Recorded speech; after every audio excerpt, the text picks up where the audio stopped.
சாவு சோகமும் காதல் இல்லாத வருத்தமும் துளியும் இல்லாமல் தனிமையின் சுவாரஸ்யத்தை இதய ஊஞ்சல் கட்டி கனவெல்லாம் பேரழகின் பெரும் வெட்கத்திற்கு காத்திருக்கும் முரட்டு சிங்கிள் ஜெய் அவர்களை பேச அழைக்கிறேன்.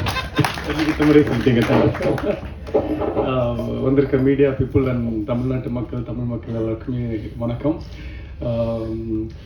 ரொம்ப முக்கியமான விஷயம் சொல்லணும்னா, இந்த படம் வந்து ஃபஸ்ட்டு சொல்லும் போது நான் கேட்டேன், சத்யராஜ் சார் படம் பண்ணுறேன்னு சொல்லிட்டாரா அப்படின்னு கேட்கும்போது சார் வந்து ஆமாம் அப்படின்னாங்க. ஸோ நானுமே கதை ரொம்ப பிடிச்சிருந்து, டேரக்டரும் ரொம்ப பிடிச்சிருந்து இந்த படம் ஓகே சொன்னதுக்கு மெயின் ரீசன் வந்து ஒரு 3 பேர் தான். ஃபர்ஸ்ட் வந்து சத்யராஜ் சார், ஸோ அவர் படம் பண்ணுறாருன்னு சொன்னாங்க. அப்புறம் யோகி பாபு டார்லிங் வந்து பண்ணுறாங்கன்னு சொன்னாங்க. அப்புறம் மெயினாக மியூசிக் வந்து இமான் சார் பண்ணுறாங்க அப்படின்னு சொன்னோன்னே, இதுக்கு மேலே அவங்களே ஃபில்டர் பண்ணி ரெடியாக தான் வச்சுருப்பாங்க படத்தை. ஸோ நம்ம போய் நடிச்சுட்டு வந்தால் போதும் அப்படின்ற மாதிரி தான் இருந்தது.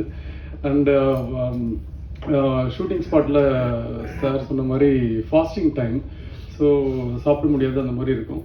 பட் எனக்கு வந்து அது ஒரு பிரச்சனையாகவே தெரியல. ஏன்னா சாப்பிடாம பசி இல்லாமல் அது ஒரு பழக்கப்பட்ட ஒரு விஷயம்ன்றதுனால அது கொஞ்சம் ஈஸியாக இருந்தது. பட் கூட இருக்க ஆர்டிஸ்ட் அந்த காமெடி அடிச்சு அதுக்கு சிரிச்சு அதுக்கு ஒரு வயிறு வலி வரும்ல, அதை தான் நினச்சதான் பயமாக இருக்குது இப்போ ஷூட்டிங்கில். ஐயோ யார் என்ன காமெடி அடி போகிறாங்க தெரியலையே இன்னைக்கு அப்படின்ட்டு. ஒரு ஆஃப்டர்நூன் மேலே ரொம்ப கஷ்டம் அவங்க கூட பேசுறது. அது சிரிச்சா எனக்கு தெரியும் அதுக்கப்புறம் பசிக்கும் அப்படின்ட்டு அந்த சிரிப்பை கண்ட்ரோல் பண்ணோம். இதுவே போராட்டமாக இருந்தது. டைரக்டர் சார் கொடுக்குற டைலாக்ஸ் எல்லாமே வந்து ரொம்ப ஈஸியாகிடுச்சு இவங்க கூட இந்த போராட்டங்களுக்கு அப்புறம். ஸோ டைரக்டர் கூட எப்போவுமே ஒரு சீன் ஷூட் பண்ணுறதுக்கு முன்னாடி ஒரு ஆஃப்டர்நூன் நாங்கள் பேசிட்டு தான் இருப்போம். சார் இது இப்படி பண்ணிக்கலாமா, இந்த டைலாக் இப்படி மாற்றிக்கலாமா அப்படின்னு சொல்லிட்டு. அதுக்கு ரொம்ப ரொம்ப கம்ஃபர்டபுளாக ஓகே உங்களுக்கு என்ன பிடிக்குதோ ஓகே உங்கள் ஸ்டைலில் பேசுங்க அப்படின்னு சொல்லிட்டு திரும்ப ஒரு 2ஆம் டேக்கில் சொல்கிறார் இது மாற்றிக்கலாமா.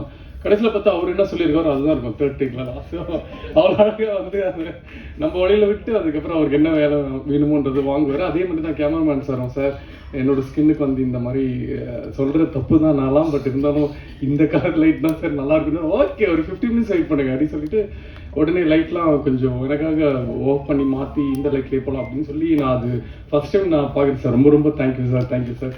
அது நீங்கள் கேட்டோன்னா புரிஞ்சுக்கிட்டு அது உடனே எனக்கு அந்த ஹெல்ப் பண்ணதுக்கு ரொம்ப ரொம்ப நன்றி. அண்ட் அது மாதிரி தான் படத்தில் எவ்ரிடே சும்மாவே சொல்ல ஒரு 40-45 டேஸ் இந்த படத்தில் நான் ஷூட்டிங் பண்ணேன்னா எவ்ரிடே நான் போகும்போது ஒரு ஆர்டிஸ்ட்டை பார்ப்பேன். ஒரு நாள் போனால் நிர்மல் ரவி சார் இருக்காரு, ஒரு நாள் போனால் என்ன படத்துக்கு வந்திருக்குன்னே தெரியாது, டெய்லி ஒரு ஆர்டிஸ்ட் இருப்பாங்க. ஸோ அவ்வளோ ஆர்டிஸ்ட் இந்த படத்தில் இருக்காங்க. எல்லாருமே சும்மா ஒரு க்ரௌடு ஒரு கும்பல் அப்படின்றதுக்காக இல்லாமல் அவங்க பண்ணியிருக்க ரோல் எல்லாமே அந்த ஆர்டிஸ்ட் பண்ணாதான் அது அவ்வளோ பர்ஃபெக்டாக இருக்கும் அப்படின்றதுக்காக தெரிஞ்சு தான் ப்ரொடியூசருமே அந்த ஆர்டிஸ்ட்டை சொல்லி டைரக்டருமே அந்த ஆர்டிஸ்ட் வச்சு பண்ணியிருக்காங்க.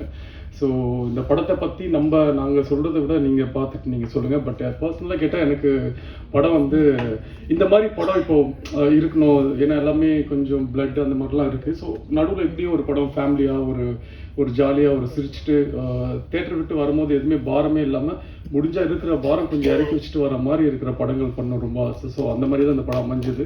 ஸோ இந்த படம் வந்து என்னன்னா யாருக்குமே இது ஒரு பெரிய ஹிட் ஆகும், பட் யாருக்குமே எந்த ஒரு தப்பான பழக்கத்தை இந்த படம் சொல்லி கொடுக்காது. ஸோ ரொம்ப ஒரு முக்கியமான ஒரு படமாக தான் இருக்கும் தமிழில். ஸோ அதனால் எல்லாமே படம் பார்த்துட்டு எப்படி இருக்குன்னு சொல்லுங்கள். Thank you so much.